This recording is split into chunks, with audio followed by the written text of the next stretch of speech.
रहा हूं, वही युद्ध जो ज्वालामुखी की भांति कभी भी फट सकता है।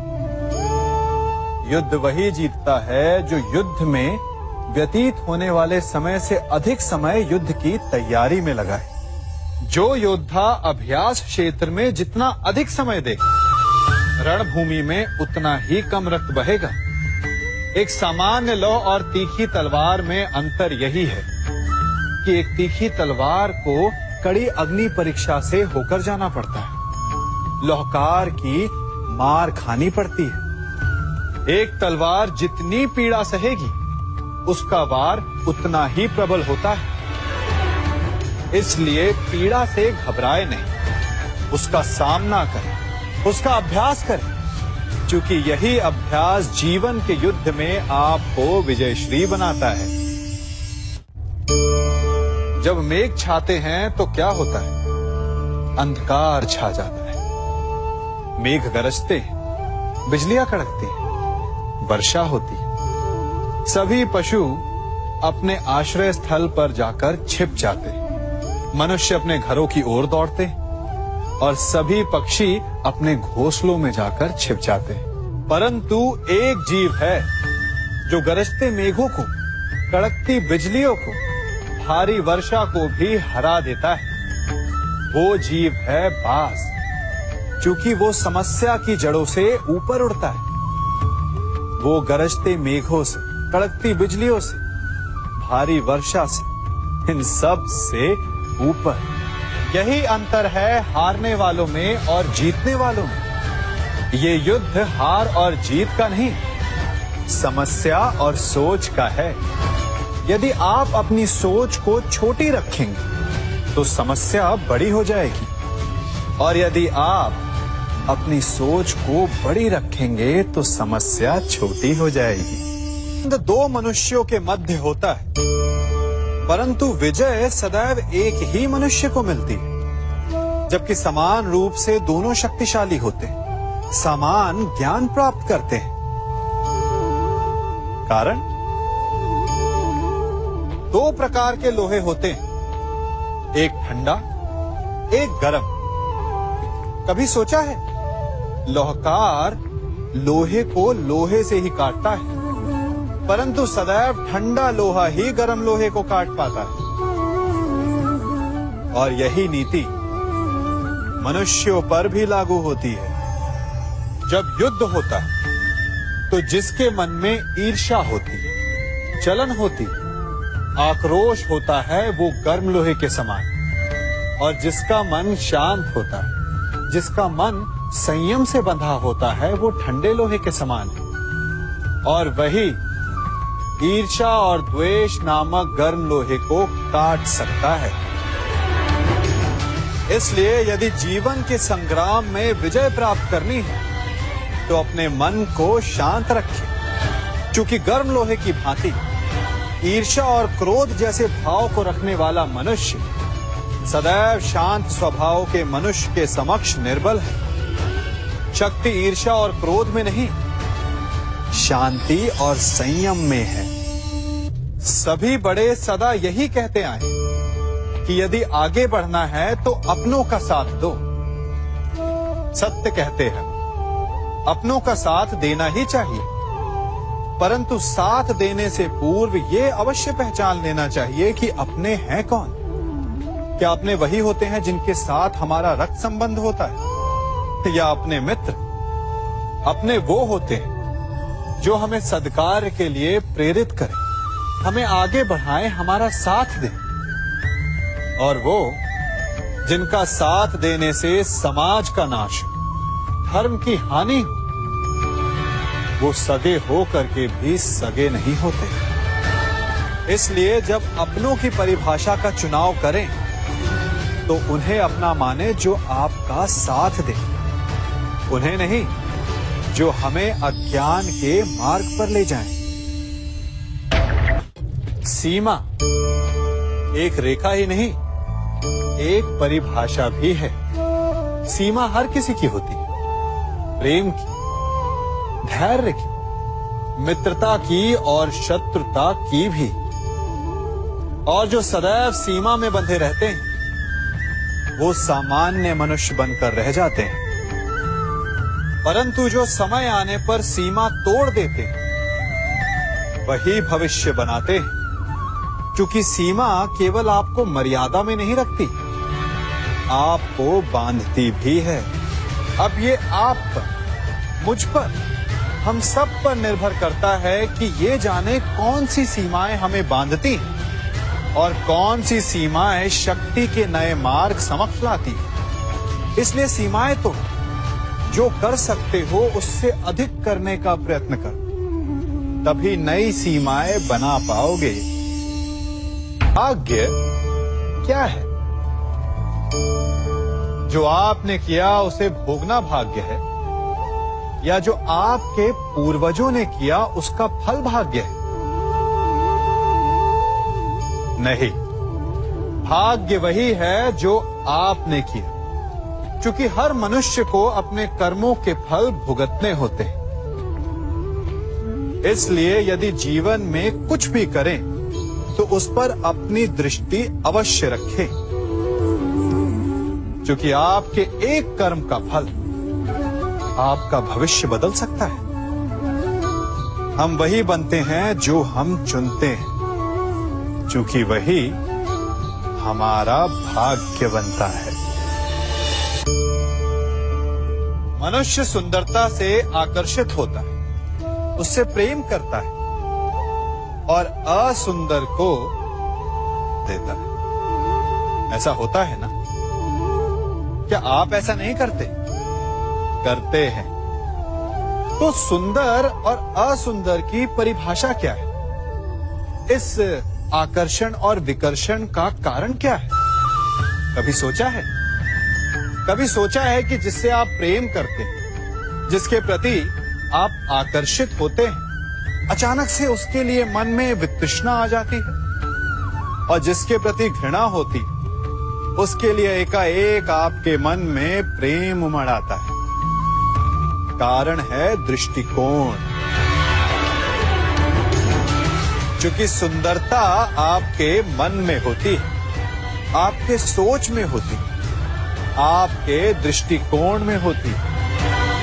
इसीलिए किसी को कीचड़ में खिला हुआ कमल सुंदर लगता है और किसी को निर्मल चंद्रमा में भी कलंक का धब्बा दिख जाता है। यदि आपको सुंदरता अनुभव करनी, हर पल आनंद में रहना है, तो अपने दृष्टिकोण को सुंदर बनाएं और अपने आप सब कुछ सुंदर बन जाएगा। हम अपनी सोच और संसार की मान्यता के अनुसार अपने विचार बनाते हैं। जैसे सत्य कहना धर्म है, असत्य कहना पाप, सहनशीलता धर्म है और क्रोध करना अधर्म, उपकार करना, जीवों पर दया करना धर्म है और निष्ठुर होना अधर्म। परंतु क्या यही सत्य है? क्या कभी कभी परिस्थितियां इन आवेशों को उल्टा नहीं कर देती? करती है। यदि इस संसार में कुछ धर्म है, कुछ पुण्य है, कुछ महान है, तो परिस्थिति के अनुसार चलना। जटायु स्मरण है आप सबको, वो जिन्होंने रावण पर क्रोध किया था, उस पर आक्रमण किया था। उस समय जटायु का क्रोध पाप नहीं था, धर्म था। इसीलिए अंत में उन्हें भगवान राम की गोद मिली। और कुछ ऐसे भी होते हैं जो धर्म को सहनशीलता समझकर हर अन्याय को सहते हैं और अंत में वो बाणों की शैया पाते हैं। यदि कोई पशु या व्यक्ति अकारण आक्रमण करके किसी निर्दोष के प्राण लेने की चेष्टा करे, तो उसके रक्षा हेतु उसका वध कर देना पाप नहीं, समय की मांग है। क्योंकि आक्रमण भी आत्मरक्षण ही है। यदि किसी दुष्ट की सहायता करने से सामान्य मनुष्य को कष्ट पहुंचे, पीड़ा पहुंचे, तो उसे सहायता ना देना ही धर्म है। अकारण क्रोध अस्वीकार्य है, परंतु यदि क्रोध से कुछ शुभ हो, पाप बाहुभीत हो, तो क्रोध और दंड भी धर्म ही है। संसार का सबसे बड़ा पाप क्या है? असत्य बोलना, हत्या कर देना, चोरी करना या किसी का अपमान करना। संसार का सबसे बड़ा पाप है किसी निर्बल को सताना, और संसार का सबसे बड़ा दंड भी उस निर्बल के मुख से निकली हाय है। आप देख रहे हैं मैं क्या कर रहा हूं? मैं लौह पिघला रहा हूं, और ये लौह पिघलता है इस चमड़ी की बनी धूनकी से निकली हवा से। तनिक सोचिए, एक मृत पशु की खाल से बनी धूनकी इतने कठोर लोहे को भस्म कर सकती। ठीक उसी प्रकार आप चाहे जितने भी शक्तिशाली क्यों ना हो, यदि आपने किसी निर्दोष, किसी निर्बल को सताया, तो उसके मन से निकली हाय और उसका श्राप आपके जीवन को भस्म कर सकता है। स्वर्ण, सज्जन पुरुष और परोपकारी मनुष्यों की गति एक समान होती है। यदि स्वर्ण टूट जाए तो उसे गर्म करो, ताप दो, पिघल कर वो फिर से जुड़ जाता है। ठीक उसी प्रकार मतभेद होने के पश्चात भी एक सज्जन पुरुष और महान पुरुष फिर से मित्र बन जाते हैं। परंतु दुर्जन दुष्ट माटी से बने लोग उस पके हुए मटके के समान होते हैं कि जिनमें यदि एक बार दरार आ जाए तो वो स्वयं ही स्वयं का सर्वनाश कर लेते हैं। इसलिए मित्रता केवल सज्जनों से ही करें ताकि मतभेद ना हो। दुष्टों का समूह अपना नाश स्वयं ही कर लेता है। यदि कोयले की खान में जाओ तो चाहे जितनी भी सावधानी बरतो, अपने वस्त्रों पर कालिख लग ही जाती है। इसलिए दुष्ट मित्रों से सावधान। सज्जन शत्रु प्रत्येक परिस्थिति में श्रेष्ठ है। प्रत्येक मनुष्य सफलता पाने के लिए कार्य करता है। कुछ सफल होते हैं, कुछ नहीं होते, और जो सफल नहीं होते वो सदा अपनी असफलता का कारण या तो अपनी परिस्थितियों को बताते हैं या अपने सहयोगियों को दोषी ठहराते हैं। परंतु क्या वास्तविकता में ऐसा ही होता है? क्या कोई परिस्थिति या कोई व्यक्ति किसी की असफलता का कारण बन सकते हैं? उत्तर हां भी है और ना भी। कैसे? आप इस तितली को देख रहे हैं? आपने एक मक्खी को भी देखा होगा। प्रकृति ने दोनों को समान गुण दिए हैं रस पान करने का। एक तितली फूलों पर जाकर उसका रस लेती और इस अवस्था में नए फूल खिलने की व्यवस्था भी करती, और मक्खी घाव पर बैठती, घाव को सड़ाती है और रोग भी फैलाती। यदि इसमें किसी बात का अंतर है तो केवल सोच का। यदि आप उचित मार्ग चुनेंगे तो आपको सफलता मिलेगी, आप में उत्साह बढ़ेगा, और यदि आप अनुचित मार्ग चुनेंगे तो आपको असफलता मिलेगी, निराशा मिलेगी। अब उचित मार्ग चुनना है या अनुचित मार्ग, ये निर्णय तो आप पर निर्भर करता है। मनुष्य सदा भला बुरा, खरा खोटा, सत्य असत्य की बातें करता है। सत्य को अच्छा मानता है और असत्य को बुरा। परंतु क्या आपने कभी ये सोचा है कि प्रत्येक वस्तु, प्रत्येक भाव का एक महत्व होता है? दोनों ही एक दूसरे के पूरक होते हैं। यदि काला रंग नहीं होगा तो क्या श्वेत रंग की आभा का अनुभव होगा? यदि असत्य नहीं होगा तो क्या सत्य के महत्ता का ज्ञान होगा? यदि बुरा नहीं होगा तो क्या भले पर आपको विश्वास होगा? कुछ महत्वपूर्ण है तो दोनों के मध्य का संतुलन। बुरी से बुरी वस्तु, समय या भाव, कोई ना कोई स्वयं में शुभ छिपाए रखती है। कभी काले गरजते मेघों को देखा है? उसके किनारे भी एक स्वर्णिम आभा होती है। उसी प्रकार यदि आपके जीवन में बुरा समय आए तो आपको अपने सच्चे मित्रों की पहचान हो जाती है। तो बुरे समय में निराश ना हो, उसमें भी कुछ शुभ खोजने का प्रयास करें और धीरे धीरे सब कुछ आपके जीवन में स्वतः शुभ हो जाएगा। संसार में सबसे महत्वपूर्ण क्या है? दृष्टि या दृष्टिकोण, समझ या सोच?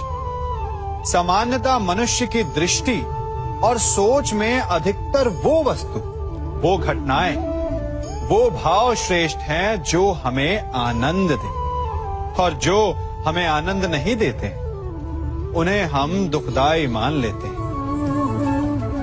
परंतु दृष्टिकोण और सोच को यदि एक भिन्न कोण से देखें तो परिस्थितियां भिन्न सिद्ध हो सकती हैं।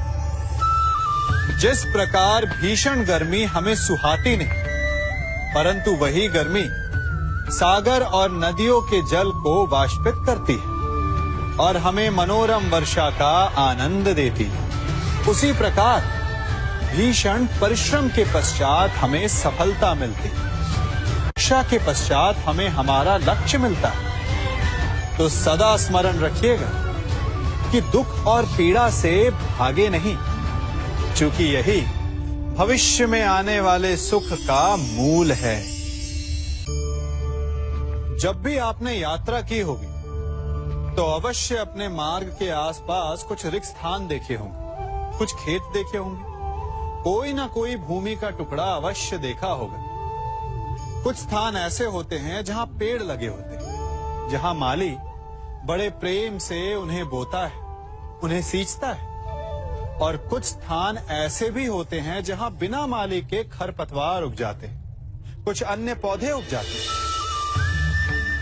माली द्वारा उगाए वृक्ष हमें ठंडी छाया देते हैं, हमें फल देते हैं, ईंधन के लिए लकड़ियां देते हैं। और बिना परिश्रम के उपजित खरपतवार यदि कुछ करते हैं तो ये कि वो भूमि को बंजर बनाते हैं। हमारा मन भी रिक्त भूमि की भांति होता है। यदि अपने परिश्रम से उसमें सुविचारों के बीज डालोगे तो फलदायक विचार उपजेंगे, और यदि उसे रिक्त छोड़ दिया तो खरपतवार की भांति अनुपयोगी विचार आपके मन को अपना घर बना लेंगे, आपके मन को मैला कर देंगे, उसे बंजर कर देंगे। अब निर्णय आपका है कि आपको सुविचार देने वाला मन चाहिए या कुंठा देने वाला। जल प्रकृति को इस संसार की सबसे अनूठी देन है। वो महासागर में भी मिलता है और मीठे तालाब में भी, वो पवित्र गंगा में भी होता है और दुर्गंध आती नाली में भी। हम तालाब और नदी को सम्मान इसलिए देते हैं क्योंकि उसका मीठा जल हमारी प्यास बुझाता है। परंतु सागर का जल पीने योग्य नहीं होता, इसीलिए कभी कभी हम उसे उतना महत्व नहीं देते और नाली के जल को हम हे दृष्टि से देखते हैं। तो क्या ये उचित है? हमारे संबंध भी इसी जल की भांति होते हैं। जिस संबंध से हमें लाभ ना हो उससे हम दूर हो जाते हैं। कभी ईर्ष्या के कारण, कभी अहंकार के कारण उस संबंध को तोड़ देते हैं। तो क्या संबंध को तोड़ देना उचित है? तनिक विचार कीजिए। माना कि सागर का जल फसल नहीं दे सकता, परंतु मोती तो देता है। माना कि नाली का गंदा जल हमें किसी भी कार्य के लिए उपयुक्त ना लगे, परंतु वो भी कहीं लगी अग्नि को बुझा सकता है। ठीक इसी प्रकार प्रत्येक संबंध कहीं ना कहीं किसी न किसी परिस्थिति में उपयोगी हो सकता है।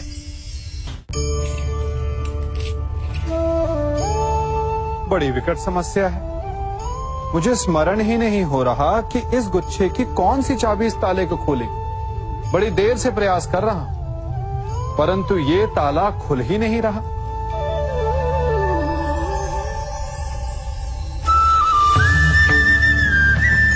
ऐसी परिस्थिति में आप क्या करेंगे? अधिकतर लोग ऐसी परिस्थिति में अपनी आशा खो बैठते हैं। उन्हें लगता है कि चाबी खो गई। वो तिलमिला जाते हैं, क्रोधित हो उठते हैं।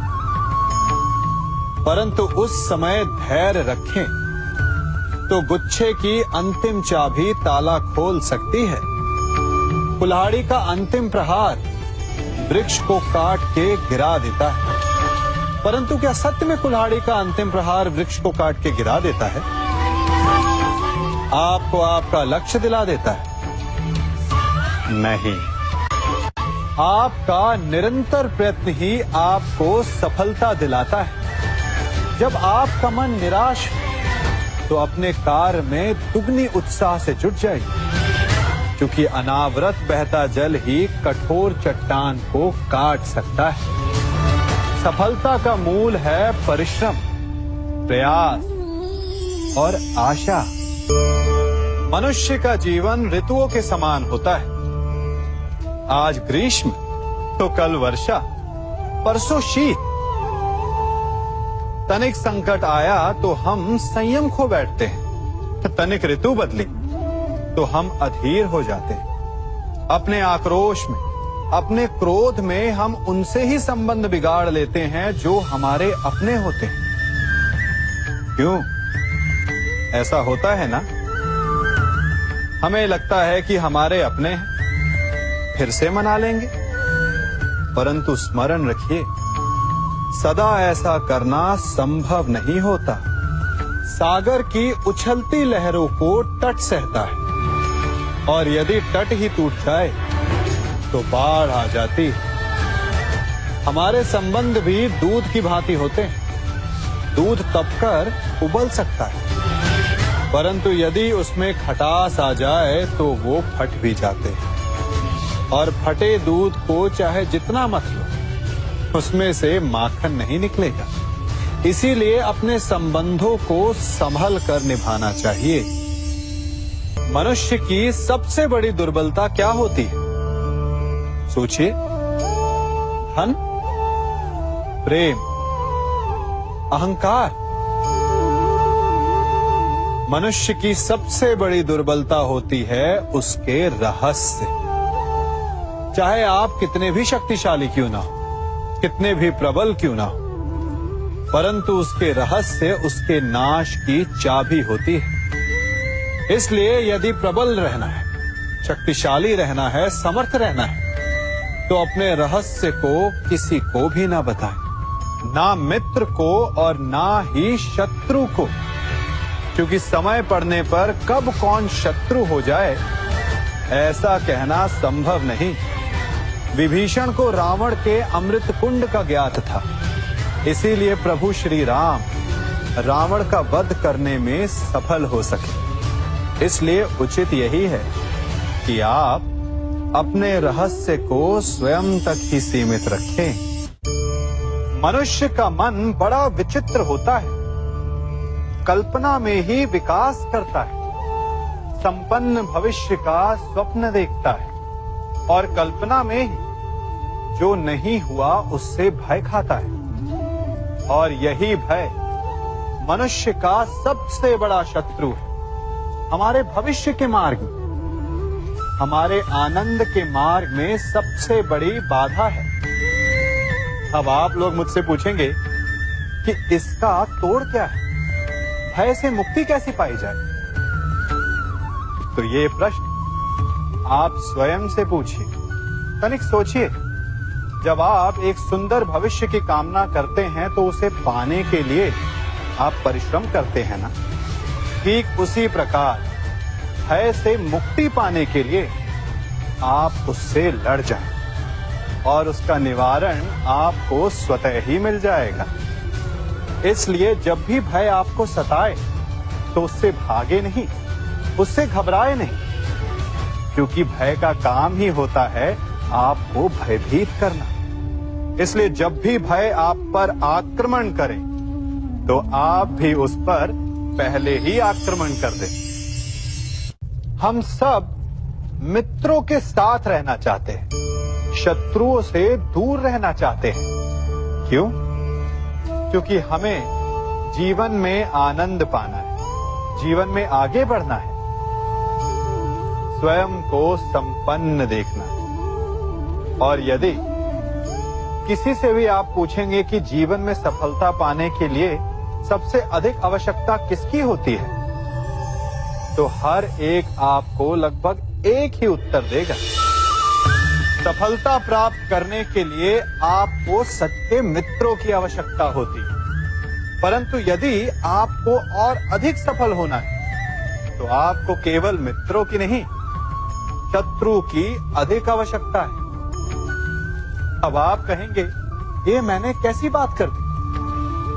तनिक स्वयं सोचिए। जब भी संकट आता है तो मित्र क्या करते हैं? आपकी सहायता करने के लिए आपके साथ खड़े हो जाते हैं। और संकट के समय में शत्रु और बड़ा संकट बनकर हमारे समक्ष खड़े हो जाते हैं। मित्र हमें सहायता देते हैं, अपनी शक्ति देते हैं, परंतु शत्रु आपके भीतर छिपी शक्ति को बाहर लाता है, आपको और अधिक बलवान बनाता है। संगति या साथ, मित्र और साथी मनुष्य के व्यक्तित्व के लिए सबसे महत्वपूर्ण होते हैं। अब आप कहेंगे, ये कैसे? मनुष्य अवश्य अपने व्यक्तित्व के लिए उत्तरदायी होता है, परंतु मनुष्य संगति में ना चाहते हुए भी उसका व्यक्तित्व संगत की भांति हो जाता है। इन पात्रों को देख रहे हैं, मध्य में जल रखा है, इसमें दूध है और इसमें मलिन कीचड़ रखा है। यदि मैं इस जल को इस दूध में मिलाता हूं तो ये जल दूध बन जाता है, और यदि इसी जल को इस मलिन कीचड़ में मिलाता हूं तो क्या हुआ? ये जल कीचड़ बन गया। ऐसी कोई युक्ति नहीं कि जल बिना घुले मिले दूध या कीचड़ में अपना अस्तित्व बनाए रखे या उनसे अलग रहे।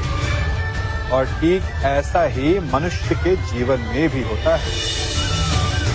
यदि एक गुणहीन व्यक्ति गुणवानों की संगत में बैठे तो उसे भी गुणवान समझा जाता है, सम्मान का पात्र समझा जाता है।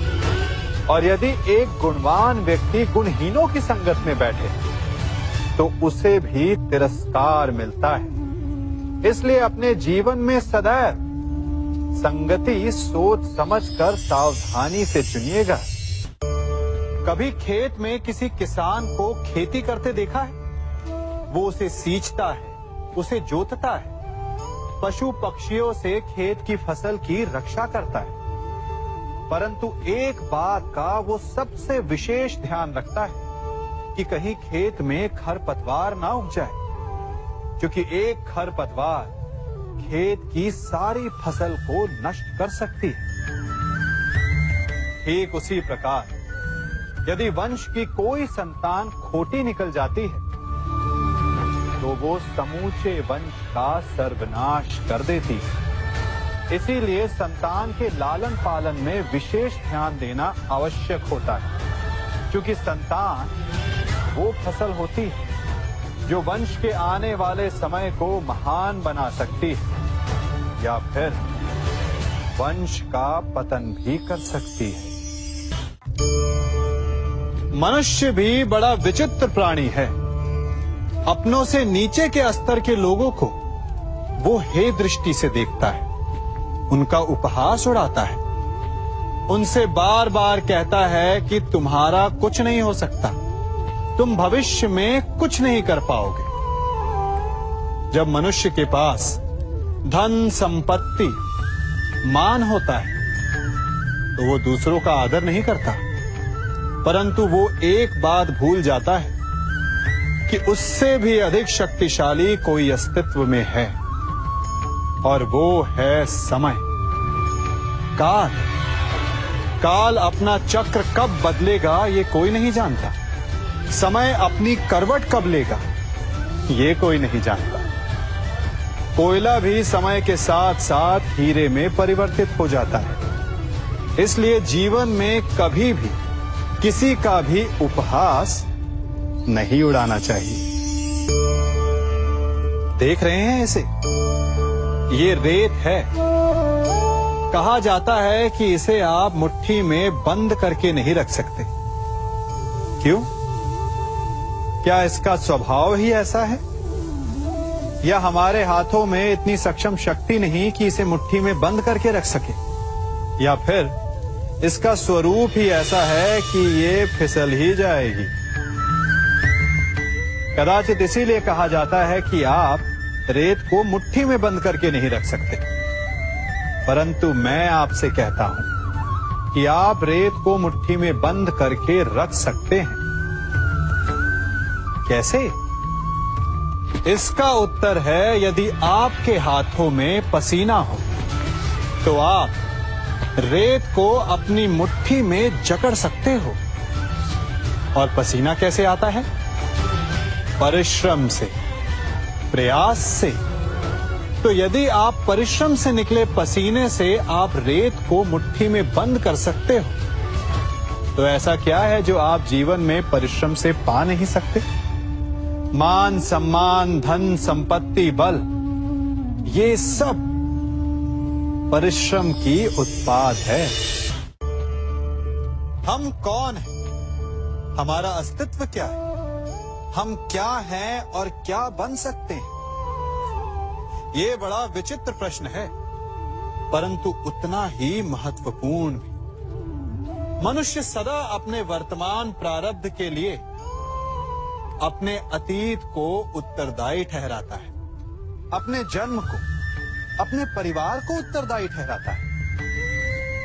परंतु तनिक सोचिए, एक कमल जो कीचड़ में खिलता है, वही कमल भगवान की मूरत पर शोभित होता है।